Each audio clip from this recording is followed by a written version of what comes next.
Bienvenue, mesdames, messieurs, et merci pour la fidélité. Pour le Bénin, les fidèles catholiques et les personnes de bonne volonté sont expressément invités à redoubler d'ardeur dans la prière. Une prière accompagnée de jeûne. L'exhortation à l'allure d'un communiqué a fait fendre le cœur porte la signature du clergé catholique à la sortie de la première session ordinaire plénière de la conférence épiscopale du Bénin au titre de l'année pastorale 2018-2019. Une session close il y a seulement quelques jours. Que se passe-t-il au Bénin? Est-on sans doute en droit de se demander surtout pourquoi une telle exhortation? Passant au peigne fin, la situation sociopolitique du pays, les évêques ont pu relever, disent-ils, je cite, la satisfaction et l'assurance des uns, mais aussi la précarité croissante, la peur, la colère ou même la révolte des autres, les clivages de plus en plus prononcés au niveau de la classe politique, la montée de la violence verbale. Quelle valeur, mesdames, messieurs, accorder à un tel constat dans un environnement pour le moins délétère? Quelle pourrait en être la portée? Un universitaire, un spécialiste en gestion de crise pour nous édifier. Ce sera autour du thème « Situation socio-politique sous le régime Talon, la démocratie béninoise en quête de ses repères ». L'instant débat, c'est tout de suite. À ma gauche, il a nom Patrick Aman-Proyon. Il est coach en politique de développement et gestion de crise. Patrick Aman-Proyon, bonjour. Bonjour. Merci de répondre à notre invitation. Merci. En face de lui, un universitaire, Prudent Victor Topano, c'est son nom, professeur de sciences politiques, l'ancien garde des Sceaux a une fois encore accepté de répondre à notre invitation. Tout un plaisir. Prudent Victor Topano, bonjour. Bonjour. Merci pour la disponibilité. C'est moi qui vous remercie pour l'invitation. Oh, le plaisir est énorme de vous savoir disponible en dépit d'un agenda chargé, exactement comme le coach Patrick Aman-Proyon. Situation sociopolitique au Bénin. Le clergé catholique, visiblement préoccupé, rompt le silence. Loin de verser dans la polémique, il invite plutôt à prier. Prier pour le pays. Patrick Aman-Proyon, comment appréhendez-vous cette démarche? Je voudrais simplement dire que l'Église catholique reste Église catholique avec toute la sagesse qu'on leur connaît, puisque comme membre, ils ont le chef de l'État qui est un membre catholique, selon ses déclarations. Ils ont beaucoup de ministres, beaucoup de personnes de la rupture qui sont membres catholiques. Et au même moment, ils ont Sébastien Adjavon, qui est catholique, et plein de personnes de l'autre côté aussi. Donc vous comprenez qu'ils ne peuvent pas parler dans les intérêts de l'un camp par rapport à l'autre. Donc, ils ont réussi à garder cette sagesse. Ensuite, ils ont réussi à peindre la situation sans condamner ou sans juger. Et troisième chose, ils ont réussi à trouver que lorsque, dans le physique, il est impossible de parler dans un camp, dans un autre, pour être écouté, pour être entendu, il faut faire appel alors au métaphysique. Et c'est pour ça qu'ils ont demandé la prière. Vous savez, depuis un certain temps, les gens constatent que je ne me prononce pas sur l'actualité politique parce que je suis dans cette posture de l'Église catholique. Lorsqu'il n'est plus possible de parler aux hommes, il faut demander à Dieu qui peut intervenir et parler aux uns et aux autres, de pouvoir faire ce en tout cas nous croyons encore à Dieu et nous croyons encore aux forces métaphysiques qui gouvernent ce pays parce que nous sommes convaincus que les ancêtres de ce pays protège et veille sur ce pays. Ah, sérieux là, qu'il faut inviter les ancêtres dans le débat. En tout cas, Victor, pour nous, l'intervention des clergés. Clergés en période électorale, ça s'entend. En période transitoire, beaucoup s'interrogent.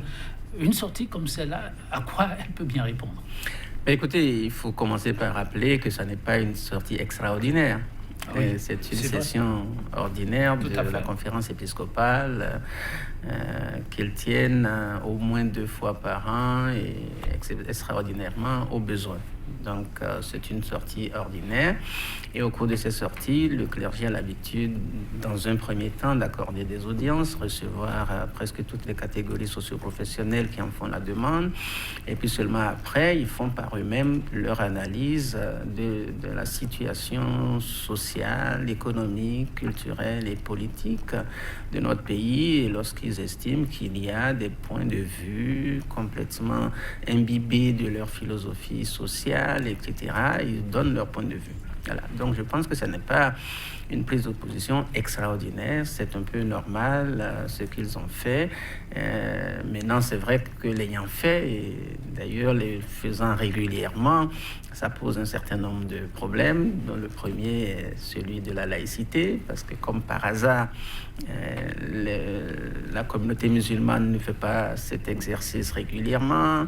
On ne voit pas souvent les évangéliques s'adonner à cet exercice, mais c'est vrai aussi que si les catholiques le font, c'est dû à la spécificité de leur religion. C'est la seule qui ait cette structure suffisamment organisée, du bas vers le haut, et puis j'ai presque envie de dire traversant le monde entier, qui culmine avec l'autorité papale au sommet, etc. Donc c'est une structure, comme on dit d'ailleurs, quand on prend la dimension non spirituelle de l'Église catholique, c'est un État, l'État du Vatican, et en tant que tel, a une structure que toutes les autres religions n'ont pas. Donc il y a effectivement certains qui posent la question de la laïcité.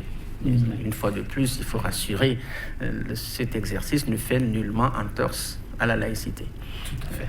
On peut le dire, mais professeur, dans la démarche qu'on a observée, beaucoup s'interrogent. Une certaine neutralité tout en faisant passer un message. Pourquoi l'option de ne pas s'adresser directement aux concernés? Quand on parle de l'actualité sociopolitique, l'animation, on sait à qui s'adresser. Mais ils ont choisi de s'adresser aux fidèles et aux personnes de bonne volonté pouvant prier et prier pour le pays. Non, là, il y a deux phases. Il y a la partie analyse de la situation et puis ensuite solution à apporter. Et c'est là où je suis d'accord avec le coach Pognon lorsqu'il parle de la dimension métaphysique. On ne peut pas demander à l'Église des solutions autres que les solutions métaphysiques. Ça n'est pas son rôle d'aller sur le plan, je dis, matériel. Il ne faut pas attendre ça de l'Église. Mais on peut l'attendre des partis politiques. On peut attendre ça des organisations de la société civile, etc., etc. Donc il y a beaucoup d'autres acteurs qui, eux, de par leur nature, sont mieux à même que l'Église de proposer autre chose que les prières. Si l'Église sort de la solution de prière, ça veut dire qu'elle va sur un terrain qui n'est pas le sien et c'est là où elle peut être attaquée à tout point de vue. Par contre, là où je suis tout à fait d'accord avec vous, c'est l'analyse de la situation. J'ai pris l'habitude depuis quelques années de lire les déclarations de la conférence épiscopale. J'avoue que c'est la première fois que je la trouve aussi succincte. Je ne l'ai pas trouvée suffisamment approfondie. Elle a été vraiment très sommaire. Et moi, c'est ça qui m'a le plus frappé dans cette analyse. On les connaît beaucoup plus poignants dans l'analyse. Et chaque fois, si vous voulez, sur tous les plans, ils disent sur le plan culturel, sur le plan social, sur le plan politique. Vraiment de façon, habituellement, en tout cas, c'est à quoi l'Église nous a habitués, c'est une analyse très approfondie de la situation. Mais est-ce que ça ne peut pas s'expliquer? Le Bénin a l'air des réformes. Peut-être le vent de la réforme a... Non, je ne suis pas sûr que l'Église catholique puisse se mettre sous la coupole des réformes matérielles des régimes. Bon, on veut savoir. Non, moi, j'avoue que j'étais surpris après l'avoir lu. Maintenant, comment l'expliquer? Je ne sais pas. J'ai comme le sentiment qu'il y a une espèce de désir de ne choquer personne. Et c'est peut-être là que, sans le savoir ou sans le vouloir, le coach Pognon donnait une piste de réflexion, à savoir les membres influents de l'Église catholique qui se retrouvent comme par hasard, de part et d'autre, des acteurs aujourd'hui en cause. Le président de la République n'a pas caché son appartenance à l'Église catholique lorsqu'il était en visite au Vatican.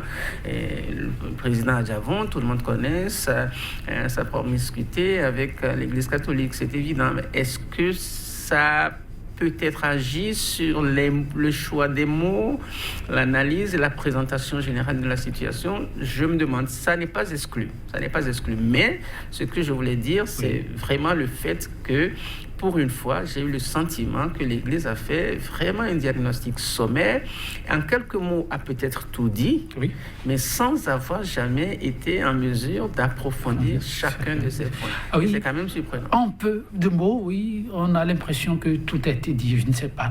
Mais on va encore apprécier Patrick Aman-Poyon. Je rappelle pour nos téléspectateurs cette phrase succincte qui, visiblement, sans avoir tout présenté, je la lis. Le clergé dit ceci, je cite, « Nous notons la satisfaction et l'assurance des uns, mais aussi la précarité croissante, la peur, la colère, ou même la révolte des autres, les clivages de plus en plus prononcés au niveau de la classe politique, la montée de la violence verbale. » Patrick Aman-Poyon. Oui, au fait, il faut dire que, vous savez, nous sommes dans un contexte où toute analyse est confondue tout de suite à le fait d'avoir choisi un camp. Vous voyez, vous me donnez l'occasion de saluer le travail que fait le professeur Topanou, que je suis très bien sur les antennes, et qui se retrouve dans des rôles qu'il n'a pas prévus. C'est-à-dire que l'analyse de la situation, parfois, est confondue pratiquement à l'analyse d'un opposant ou d'un mouvancier, parce que les faits sont tels que, en se prononçant là-dessus, on est tenté tout de suite de te donner une posture, de supporter tel camp ou tel camp. Or, les faits sont là. Donc, devant autant de susceptibilité de part et d'autre, où tout propos pour dire, donner des orientations, des conseils, ou même faire une analyse de la situation, est confondu à une prise de position pour ou contre. Dans ces conditions, ne demandez pas à l'Église catholique de rentrer dans ce rôle de pour ou contre. Vous savez, au Bénin aujourd'hui, on ne sait plus ce qui est société civile, on ne sait plus ce qui est classe politique. Parce que vous savez... Tout a une couleur ? Oui. Tout a une couleur ? Non, actuellement, bon, oui, tout le monde veut finir à la Cour constitutionnelle, donc tous les avocats sont en train de devenir politiciens pour devenir ministre, pour devenir président de la Cour constitutionnelle. Donc finalement, on ne sait plus rien. Donc dans ces conditions... Non, vous n'avez pas jeté la pierre aux intellectuels. Oh non, bon, de toutes les façons, la pierre est déjà sur eux, donc je ne sais pas si aujourd'hui on peut compter sous le bout des doigts les intellectuels qui peuvent porter encore ce type d'intellectuels au Bénin. Donc moi je pense que fondamentalement nous sommes dans une logique où si même nous-mêmes individus, on en arrive à dire il vaut mieux s'en remettre à Dieu et aux ancêtres, ça vedit que vous ne demandez pas à l'Église catholique d'aller en profondeur d'un certain nombre de choses. Alors, on va chercher les virgules et les points-virgules pour dire ceci. Donc, quand on tient au tableau peint avec ces mots, est-ce que ça répond quand même à ce que vivent les Béninois? Oui, à part que je ne suis pas sûr que un camp est sûr, un camp est rassuré. Je crois qu'il y a des mots qui portent à croire qu'un camp est confiant. Ah non, quand on est confiant, on ne fait pas les actes qu'on est en train de voir ces temps-ci. Donc je ne vois pas de camp confiant dans cette situation. Je vois deux camps qui ont peur. Deux camps qui ont peur des élections et qui utilise les moyens à sa disposition pour pouvoir tout faire pour vaincre cette peur. Donc c'est à ce niveau seulement que je ne suis pas sûr que l'analyse soit aussi chaude là que ça. Parce que je ne vois aucun camp serein à l'avènement des prochaines élections. Donc je peux dire qu'à ce niveau, je trouve que l'analyse a fait croire que un camp, ne tournons même pas autour du pot, que le régime serait serein, le régime serait confiant. Or, je ne vois pas de sérénité et de confiance au niveau du régime. Donc, bref, c'est à ce niveau, peut-être que, bon, les autres n'ont pas les mêmes paramètres d'analyse que moi, mais moi, je pense qu'aujourd'hui, au Bénin, je ne vois pas de camp serein. Alors, en ce qui concerne le quotidien des Béninois, je rappelle quelques mots qui font penser au quotidien des Béninois. Et vous qui côtoyez la grande masse de par votre activité, on parle de précarité croissante, la peur, la colère, ou même la révolte des autres, les clivages de plus en plus accentués, la violence verbale. Vous rencontrez ça dans le Bénin d'aujourd'hui? Oui. Et puis, quand on parle de précarité, quand on parle j'aurais voulu qu'un autre mot aussi ajoute découragement du peuple. Les Béninois sont découragés. Mais vous aurez pu écouter la revue de presse tout à l'heure. C'est-à-dire que c'est dans un état de découragement total que le journaliste présentait la revue de presse. Il avait du mal à élever la voix pour présenter la revue de presse. Lisez la presse. La presse même est dans un état de découragement. Et quand on parle de chiffres que le Fonds monétaire international donne, je voudrais que tout le monde comprenne que ces institutions-là ne valent plus rien. Concrètement, plus rien. Parce qu'on nous a parlé de 10% de taux de croissance en Côte d'Ivoire depuis près de 10 ans. Mais allez voir en Côte d'Ivoire qui est à l'aise. Je ne vois pas qui peut s'être satisfait de la situation. Or, le Ghana a renvoyé le Fonds monétaire international, mais très crédible sur le marché financier aujourd'hui après avoir envoyé Donc, bref, c'est pour dire que les chiffres économiques, tout ça là, quand on me dit que si je fais ça, je vais avoir 6%, et que je fais ça, j'aurai 6%. Mais est-ce ça vraiment le développement? Est-ce ça vraiment les progrès du pays? Est-ce ça vraiment les secteurs sur lesquels il faut travailler pour que le peuple se sente bien?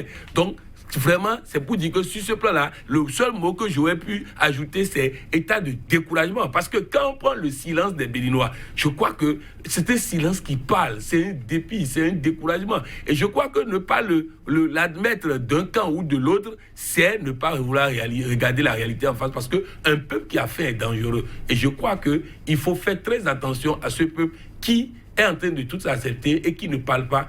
En tout cas, il faut qu'on évite d'en arriver à des situations extrêmes. Là, sérieux, mais Victor Topano, universitaire, donc un monde populaire aussi. Alors, quand le clergé allie ces mots, vous qui côtoyez les universitaires, ceux-là qui sont souvent encore à la charge des parents, avez-vous le sentiment que le Bénin que le clergé peint, c'est vraiment le Bénin d'aujourd'hui? Écoutez, je crois qu'il faut attirer l'attention sur le fait qu'à travers cette seule phrase, il y a une analyse sociale, une analyse économique. Elle a commencé par l'analyse économique, l'analyse sociale et l'analyse politique. Donc, dans la même phrase. C'est pour ça que je disais tantôt que c'était un peu trop concentré pour ne pas être à la hauteur de ce que l'Église, ce à quoi l'Église nous a habitués. La première dimension, c'est la dimension économique, où il parlait des inégalités. J'ai presque envie de dire, les inégalités sociales, c'est une question éternelle. Elle n'est pas nouvelle, elle sera, si rien n'est fait, elle va aller crescendo, et puis voilà. Donc je pense que c'est pas nouveau que de parler de l'inégalité sociale. Ce qui aurait été nouveau, si l'Église voulait sortir justement de son langage feutré, c'était de trouver des chiffres et nous montrer comment est-ce que depuis 2 ans ou 3 ans, la situation s'est considérablement dégradée. Et on a des indices qui nous le prouvent. Je pense notamment à toutes ces femmes qui ont été déguerpies, qui depuis 2 ans n'ont jamais été recasées et donc en conséquence n'ont jamais pu retrouver au moins une activité économique qui leur permettrait de survivre. On a très vite oublié que ces bonnes dames-là, à défaut pour l'État de s'occuper de ses enfants, ce sont elles encore qui s'occupaient de leurs enfants, pour l'école, pour le social, pour tout ce qu'il faut, tous les besoins des enfants. Donc, c'est à travers ces activités primaires que ces femmes arrivaient à subvenir à ces besoins. Aujourd'hui, elles ne le peuvent plus. Certes, on pourra toujours dire qu'il y en a un certain nombre, à peu près 10%, 15%, qui ont pu, après avoir été déguerpis, qui ont pu retrouver un autre endroit où reprendre leur activité. Et donc, voilà. Mais en gros, 85% sont venus s'ajouter à la masse déjà importante des couches les plus fragiles de notre société. Ensuite, il y a la dimension sociale. Évidemment, lorsque vous ne mangez pas, évidemment, lorsque vous avez une population de plus en plus précaire, qu'attendez-vous? Quel discours, quel langage voulez-vous qu'il aille? Il y a 2 langages. Il y a ceux qui sont complètement désespérés, découragés et qui s'en réfèrent au bon Dieu. On va prier en attendant de trouver à manger. Et il y a ceux qui sont obligés de tenir un discours violent. Donc, ça n'est pas une surprise. Quand vous êtes en situation de faim généralisée, vous n'avez pas d'autre choix que de tenir un discours qui vous permette au moins de vous sortir de votre situation. Et on a souvent tendance à penser qu'à travers la violence, on peut trouver sa solution. Donc ça va de soi. La situation économique entraîne une conséquence sociale qui est celle-là, et malheureusement, sur le plan politique, rien n'est fait non plus pour apaiser le pays. Étant entendu qu'il y a une catégorie, comme toujours, qui est au pouvoir, c'est logique dans une démocratie. Sauf qu'elle a le sentiment qu'avec le pouvoir d'État, elle peut soumettre tout le reste de la classe politique avec des pratiques parfois décriées, et souvent d'ailleurs à juste titre. Et donc, je veux dire, rien n'est fait pour apaiser la situation. Et donc, moi, je continue de penser qu'il y a sans doute la dimension métaphysique, j'y crois beaucoup, mais en même temps, j'ai toujours pensé qu'elle n'est pas incompatible avec l'action des hommes. Et en conséquence, ne pas continuer de prier, c'est très bien, c'est l'exhortation de l'Église, mais en même temps, agir. Et agir, c'est agir collectivement. La politique, c'est une action collective. Et à défaut de faire l'action collective, si vous vous retrouvez dans la démarche individuelle, vous avez toutes les chances de ne pas réussir. Donc, il faut continuer d'encourager les Béninois, comme dirait l'autre, pour que Dieu vous le mette sur la tête, il faut que vous-même, vous ayez travaillé à le mettre sur les genoux. Donc, travaillons à le mettre sur les genoux. Puis voilà. Et donc, je crois que pour ça, on n'a pas seulement besoin de l'opposition, on a d'abord et avant tout besoin de la classe au pouvoir. Il faut qu'ils sachent que, j'ai souvent l'habitude de le dire, tout le monde au Bénin ne peut que souhaiter la réussite de l'action gouvernementale. Tout le monde. D'abord, je l'ai toujours dit, si un régime en place réussit, le premier bénéficiaire, ce sont les Béninois. Le tout premier, c'est les Béninois. Le deuxième bénéficiaire, c'est le Bénin et son image. Et ce n'est qu'en troisième position que les gouvernants peuvent aller chercher une quelconque gloire pour avoir réussi. Parce qu'on leur rappellera toujours qu'ils n'ont jamais été capables de réussir tout seuls. Ils ont réussi parce que la population a accompagné. Donc la gloire des gouvernants, pour moi, elle vient vraiment, vraiment en dernier. Une écoute encore plus grande pour permettre à ce pays de mieux se porter et de retrouver une stabilité certaine. Victor Topano, vous faites une ouverture qui m'amène à vous inviter à suivre quelque chose 2 jours, il faut dire, après ce communiqué de la conférence épiscopale du Bénin, le PPS, Parti du peuple souverain, conduit par une frange de la jeunesse, commémorait le 46e anniversaire de la révolution du 26 octobre 1972. À l'occasion, Patrick Amampouillon, Victor Topano, un parallèle a été établi avec la gouvernance actuelle. Ces jeunes pensent qu'une fois encore, les gouvernants sont appelés à revoir certains paradigmes si on veut d'un Bénin réellement révélé, où il fait bon vivre, pas que pour quelques-uns, mais pour tous. Je vous invite plutôt à écouter la substance de leur appel et ensuite on reviendra sur ce plateau. La régie. 26 octobre 1972, 26 octobre 2018, exactement 46 ans que certains jeunes militaires ont pris les clés du palais de la Marina pour arrêter la pagaille qui détruisait l'image du Dahomey et qui donnait honteusement le nom de l'enfant malade de l'Afrique à notre chère nation. Le Dahomey devenu Bénin s'est confronté à une dictature militaire qui a contraint certains de ses enfants à l'exil. La situation que traverse notre pays actuellement est identique à celle de 1989. La jeunesse est sacrifiée, les libertés fondamentales sont confisquées, les dettes de l'État qui grimpent de manière exponentielle compromettent dangereusement les générations futures. Nous serons heureux d'apprendre dans les jours à venir que le chef de l'État a appelé au retour des exilés politiques. Nous serons très fiers d'apprendre dans les prochains jours que le chef de l'État a ordonné la libération des détenus politiques. Il serait très merveilleux de constater la dissolution de la criette dans les prochains jours. Ce serait justice rendue au peuple si l'exécutif, la Cour constitutionnelle et l'Assemblée nationale appellent à la rélecture des lois inconstitutionnelles et antidémocratiques, à savoir les lois sur le code numérique, le code électoral, le code pénal et la nouvelle charte des partis politiques. Enfin, ce serait une fierté pour ce peuple d'apprendre dans les jours à venir que le chef de l'État a convoqué les assises nationales. À l'instant, Dieudonné Biao, le porte-parole du Parti du peuple souverain, Patrick Amampouillon. Non, c'est heureux qu'il ait pu dire ce qu'inspirait le professeur Tokpanou dans les propos de l'Église catholique sans insulter le chef de l'État. Je crois que ce qu'il a fait, si le chef de l'État perçoit comme il faut ce message, c'est une contribution à la réussite du mandat du président Patrice Talon.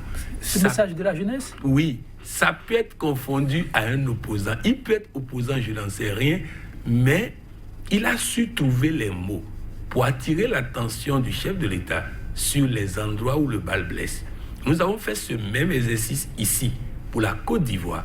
Et revenant de la Côte d'Ivoire et en partance pour la Côte d'Ivoire, je peux déjà vous dire que l'émission que nous avons faite ici pour attirer l'attention du président ivoirien sur le fait que tous les Ivoiriens de l'extérieur vont toujours prier pour sa chute, prier pour sa destruction, tant qu'il ne leur permettra pas de retourner dans leur pays. Nous avons constaté que cet appel a été miraculeusement entendu et qu'aujourd'hui, les Ivoiriens sont en train de rentrer dans leur pays. Je crois que ce message qu'il a fait, ça rejoint aussi l'appel du professeur Tokpanou tout à l'heure qui disait « métaphysique, oui, mais ça ne doit pas empêcher les hommes d'agir ». Voilà une action qui finira par trouver son terrain d'entente. Parce que converger avec la prière, ça finira par permettre au chef de l'État d'entendre. Parce que là, il n'a pas insulté, il n'a pas dit le président est mauvais, il n'a pas dit qu'on est en train d'échouer. Non,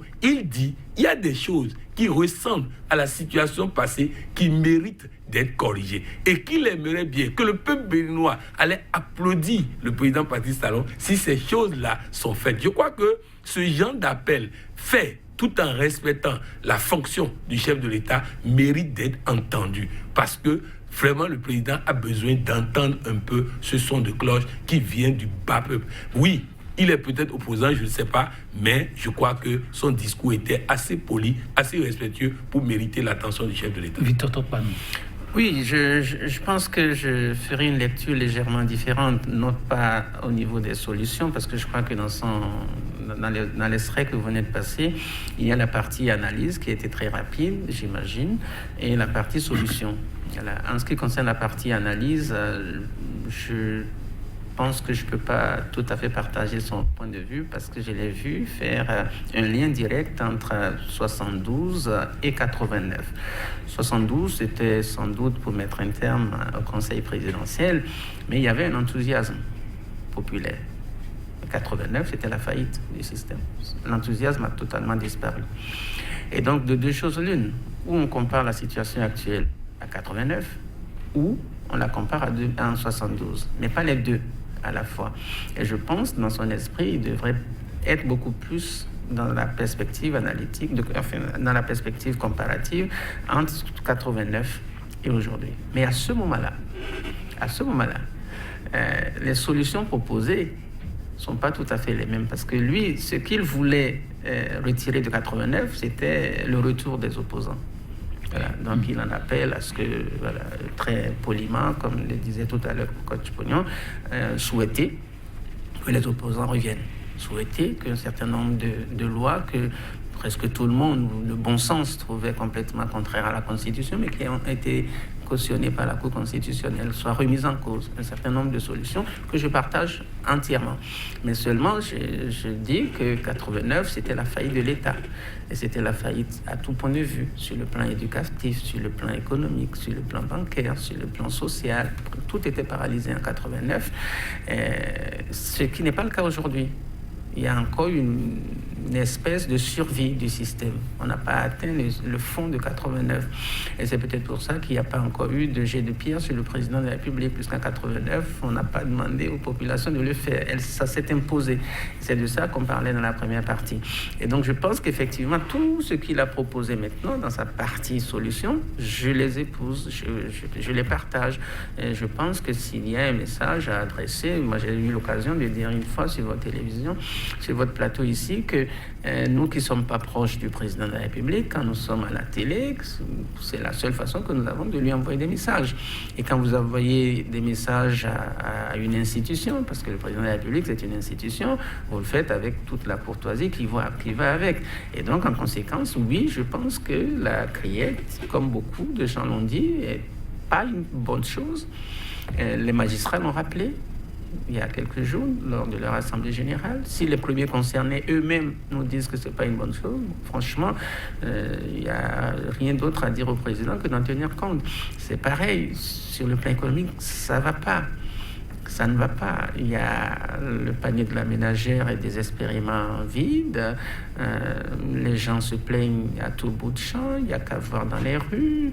Bon, il y a de plus en plus de gens qui dorment sur les trottoirs. Moi, c'est l'observation que je fais ces derniers temps. Je suis à Cotonou depuis plusieurs décennies. J'ai pas souvent vu ça. Comme je disais, c'était réservé aux seuls fous, en tout cas les malades mentaux. Aujourd'hui, c'est des causes économiques. Voilà, c'est pas des causes de maladie, c'est pas des causes de santé mentale.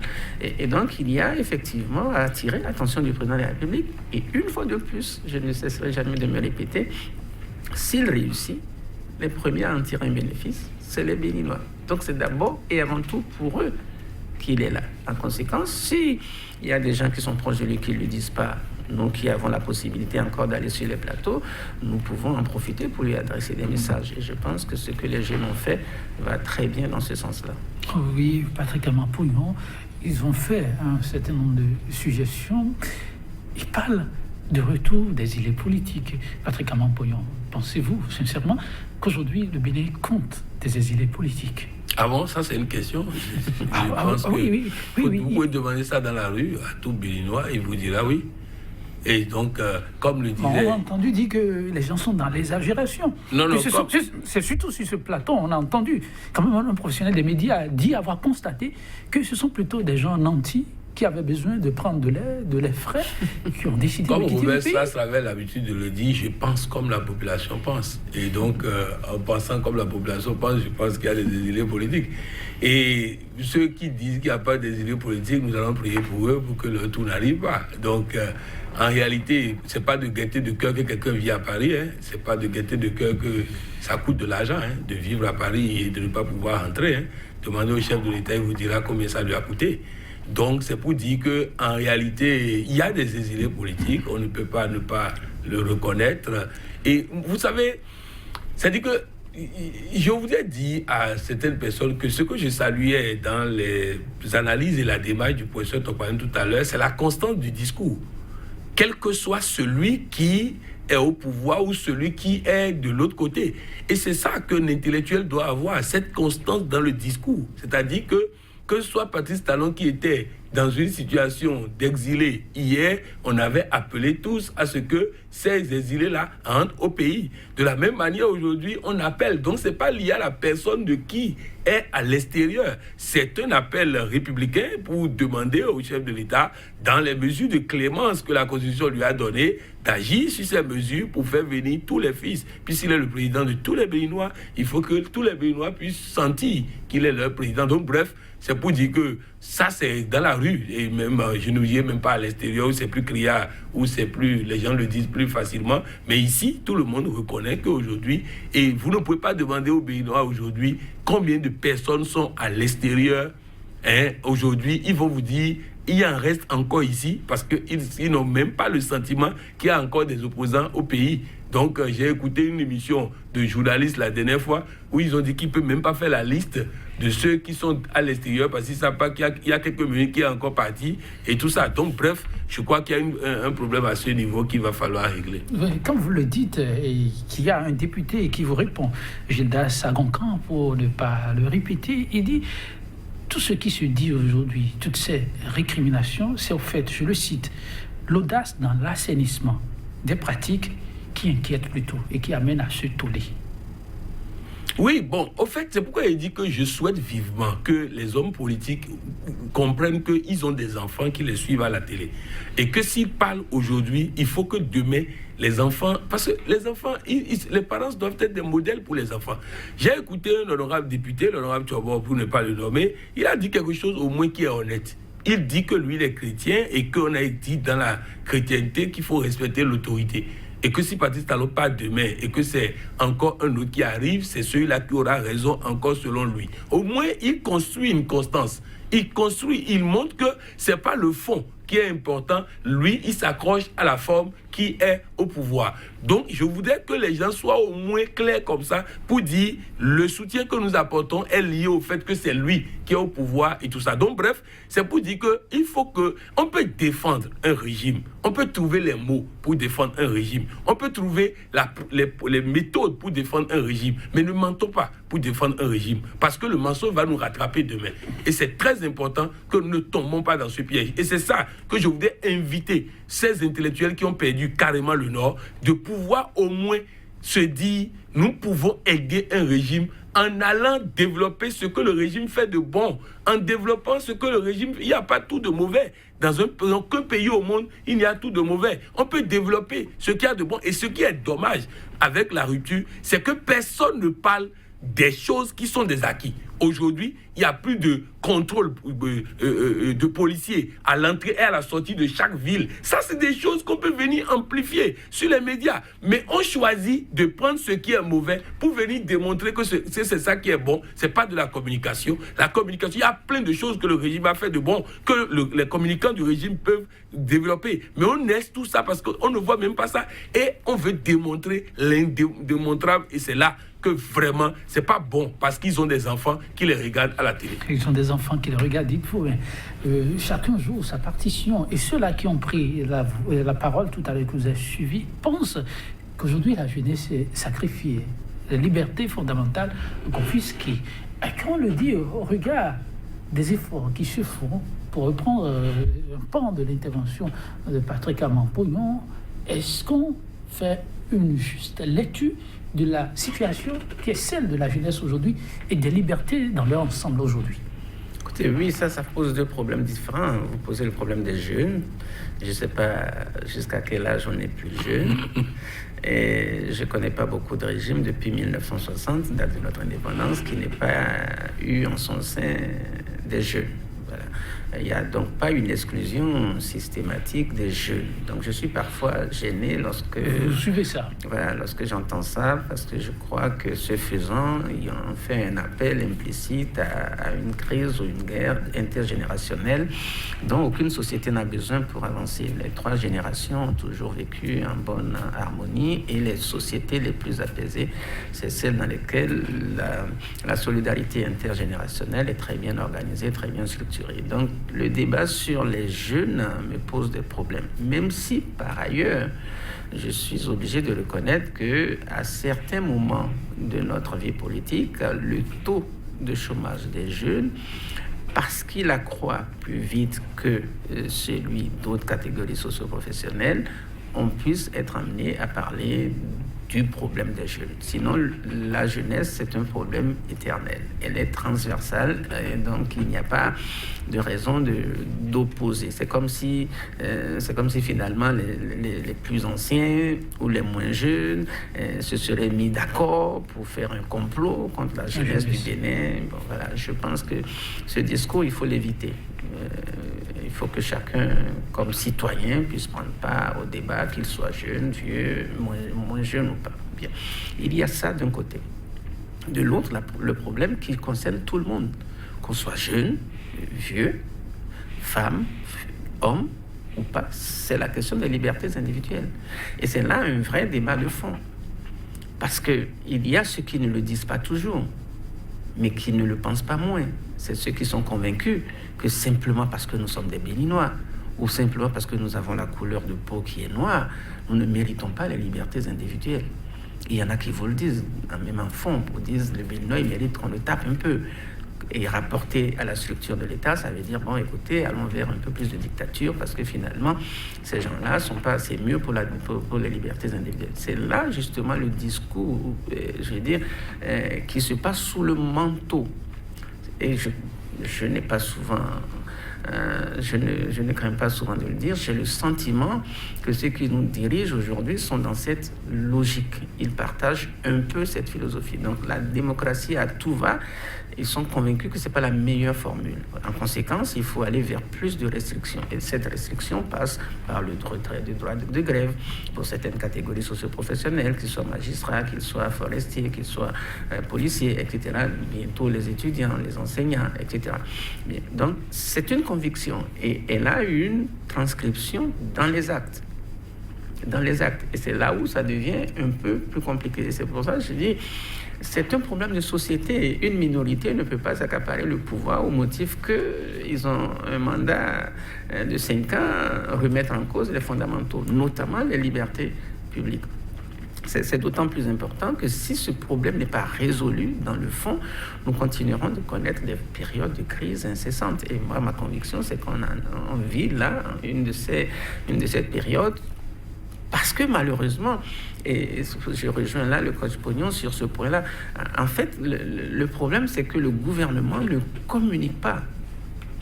Ah bon? Oui, il ne communique pas. Et quand le coach Pognon dit qu'il faut qu'il communique sur ce qu'ils font de positif, en réalité, ils sont obligés de rattraper la communication. Ils n'ont pas l'initiative de la communication. Ils ont le sentiment que tout va de soi. Avec tous les outils à portée de main. Mais non, analysez bien. Ils ont tous les outils. Qu'est-ce qu'ils font avec les médias publics? Ils empêchent juste l'opposition d'y aller. En conséquence, plus personne ne les regarde. Ils ne font pas de la com. Faites la communication, c'est pour que les gens vous suivent. Les gens ne les suivent pas. Les gens suivent Sika TV, pourquoi? Parce que c'est la seule qu'on a interdit de regard au Bénin. Donc on se dit, là-bas, sans doute, ils font des choses intéressantes, il faut aller les regarder ailleurs. Beaucoup de Béninois vont faire des abonnements à l'extérieur juste pour pouvoir regarder Sika TV au Bénin. Bien. Ensuite, les réseaux sociaux. Quand vous faites que de la propagande, vous ne faites pas de la communication. La propagande, ce n'est pas de la communication. Le coach Pognon a rappelé tout à l'heure ce qu'ils font de bien. Il m'est arrivé aussi de penser qu'il y a des choses qu'ils font de bien. Mais qu'ils viennent avec, ils viennent nous les expliquer. Et il n'y a pas de point de presse qui donne en fait un relief, une perspective. Ce que nous avons fait aujourd'hui, c'est pour atteindre tel objectif demain. On ne voit pas le lien. Et donc, en conséquence, ceux qui sont victimes des actions, soit intentionnelles, négatives, ou soit par omission, parce que des fois même on peut ne peut rien faire et puis commettre des dégâts, ces gens-là sont les premiers à se plaindre. Et parce qu'ils se plaignent, le gouvernement est obligé de courir derrière ça. Et c'est en courant derrière ça qu'ils sont obligés de faire comme vous avez dit. Et ça, c'est l'une des explications les plus objectives de leur comportement irrationnel. Des gens qui oublient, non pas qu'ils oublient qu'ils ont une famille. Ils n'oublient pas que leurs enfants vont grandir. C'est juste qu'ils se sont retrouvés au piège de la non-communication en amont et sont obligés de rattraper. Parce que cet argument, et je vais peut-être finir par là, momentanément, cet argument qui consiste à dire qu'on supporte le chef parce qu'il est chef, c'est un argument religieux. Et les musulmans l'énoncent le plus souvent. J'ai entendu le député Issa Salifou le dire, j'ai entendu également Badamassi le dire, et il paraîtrait que c'est dans le Coran qu'il est dit qu'on ne doit pas aller à l'encontre du chef, parce que le chef est censé avoir une onction divine. En conséquence, quel que soit celui qui est là, autant dire que ce n'est pas démocratique. Ce n'est pas démocratique. L'opposition à un gouvernement n'est pas d'essence divine, elle est d'essence idéologique, sur la base d'un certain nombre de programmes, d'idées qu'un gouvernement promet de mettre en œuvre, et parce qu'il ne le fait pas, il y a d'autres de l'autre côté qui disent non seulement vous ne le faites pas, mais en plus nous, si on est là, on ferait autrement. Et voilà comment on ferait. Donc l'opposition démocratique n'est pas une opposition religieuse. Et donc aller trouver des arguments religieux pour venir justifier une non-opposition, ce serait donner une bénédiction, une onction divine à la transhumance, puisque la veille ils sont là-bas au nom de Dieu, et le lendemain, ils sont ici, toujours au nom de Dieu. Nous allons renforcer compagnie, mais juste cette adresse ultime de ce qu'on a suivi tout à l'heure, appelant le peuple et le gouvernement à un dialogue. Patrick Aman-Pognon, ça revient de façon récurrente. Oui, on peut appeler le peuple et le gouvernement à un dialogue, mais il faut créer les conditions. Il faut créer les conditions. Elle n'existe pas? Non, vous savez, on a eu beaucoup d'assises dans beaucoup de pays qui n'ont fait que servir à valider ce que les gouvernants veulent. Vous savez, le professeur parlait tout à l'heure du fait que certains trouvent qu'au Bénin, il faut de la dictature pour que le pays se développe. Moi, j'ai l'habitude de dire que si la dictature même ne sert que le développement, il y aura peut-être des gens comme moi qui vont soutenir, même si les professeurs ne seront jamais d'accord. Mais c'est pour dire qu'au moins, il faut que ça serve le développement. Vous savez, il y a une vidéo du chef de l'État qui circule sur les réseaux sociaux sur lesquels le gouvernement ne s'est pas prononcé. Une vidéo dans laquelle le président dit que pour être réélu, on n'a pas besoin de travailler, qu'on a besoin de faire taire tout le monde. Ça veut dire que s'il y a un volet que les gens constatent, cette tentative de faire taire l'opposition et tout ça, mais il y a l'autre volet aussi. Si c'est ne rien faire et faire taire les opposants, ce n'est pas ce que certains appellent la dictature du développement. Parce que ici, le faire taire est associé à ne rien faire pour pouvoir être réélu. Donc si la dictature peut servir au moins le développement, il y aura des gens pour dire quand même, bon, ça permet un développement et tout ça, bon, on verra comment. Mais là, le problème, c'est que nous, comme le professeur l'a dit, on ne nous met rien en perspective. On ne nous met rien en perspective. C'est-à-dire, on ne nous dit pas, oui, nous sommes par exemple en train de persécuter les pilleurs de l'économie parce que nous voulons... Vous voyez, autant en 90, en 89, Nicéphore Soglo disait rendre gorge parce qu'il faut payer les arriérés de salaire. Rendre gorge parce que... Si vous devez conclure, Patrick Amompognon, je voudrais dire simplement que les appels du clergé, c'est sur ça qu'on a fait chose là, sont des appels qui doivent interpeller, oui, le peuple pour prier, mais les dirigeants aussi pour agir dans le physique afin que les prières ne viennent pas en face des dirigeants à un moment donné, que l'action de Dieu ne soit pas une action à la figure des gens et que nous agissons pour que les métaphysiques ne viennent pas nous contredire. Merci à vous, Patrick Amompognon. Oui, Victor Topano. Je dirais quelque chose que j'ai déjà dit, à savoir que l'incitation à la prière n'est pas incompatible avec l'action humaine. Donc il faut que, parallèlement, on puisse agir. Voilà. Merci à vous, dire aux Béninois, agissez. Agissez, mesdames, messieurs. Victor Topano, merci pour la contribution. Patrick Amompognon, merci également pour la contribution, mesdames, messieurs. Un grand merci aussi à vous, car sans vous, que vaut bien ce que nous faisons chaque jour par ici? Rien. Je vous fausse compagnie sur cette citation du poète artiste, écrivain et philosophe français, Paul Valéry. Je le cite, voilà. De tous les actes, le plus complet et le plus grand est celui de construire en permanence, tout le temps, et détruire le moins possible. Il y va de l'intérêt, pas que de l'intéressé, mais de toute une nation. Merci pour l'attention. À très vite.